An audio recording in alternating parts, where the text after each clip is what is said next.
Facciamo il punto della situazione del calcio Padova, un punto che sembra addirittura d'arrivo. Allora, riepiloghiamo un attimino. La società si è formata, c'è un quasi presidente che è Bergamin con il socio, poi ci sono altri 2 o 3, il socio Bonetto, altri 2 o 3 che dovrebbero entrare e dare un contributo, una mano a questi 2 imprenditori che hanno preso in mano le redini del Padova, le redini che davvero sono molto difficili da portare avanti perché costeranno dei soldi, degli impegni, di sacrifici. Ci sono molte cose da fare, il nome, oggi si sta studiando il nome da dare al Padova, c'è un summit tra i tifosi per avere un nome nuovo nel Padova, i colori delle maglie, insomma si sta lavorando. Il sindaco ha detto che la società del futura di Padova è quella formata dal duo Bergamin-Bonetto, quindi sembra che tutto vada per il verso giusto, anche se i due dovranno lavorare nella scelta dell'allenatore, nella scelta del direttore sportivo, insomma nella scelta dello staff e di formare un settore giovanile importante. Punto. Questa è la situazione, finalmente la squadra a Padova c'è.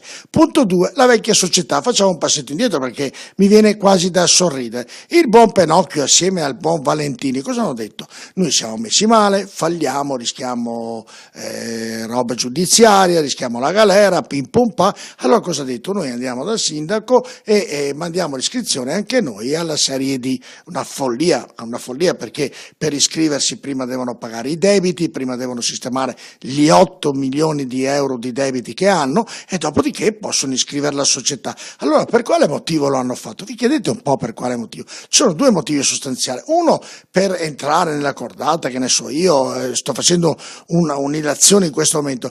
La seconda per rompere le scatole, non c'è nessun altro motivo. Per quale motivo questi signori che a Padova hanno distrutto una società, hanno fatto 8 milioni di euro di debito, vogliono iscrivere il Padova dopo averla fatta non fallire perché bisogna attendere i giudici a settembre-ottobre quando sarà per dichiarare il fallimento, ma fa sparire la squadra di Padova per portare più avanti la lungaggine burocratica. Succederà che la Lega dovrà attendere il 1° di agosto per dare una delle 2 iscrizioni a Padova tra quella di Bonetto e quella loro che non avrà nessun successo, attendono un confronto con il sindaco e il sindaco sicuramente non li accetterà e quindi non l'ho fatto esclusivamente per rompere scatole e quindi davvero questi signori devono smetterla, devono andarsene, devono lasciare la gente lavorare. Di danni a Padova ne hanno fatto davvero tantissimi, basta per favore, basta.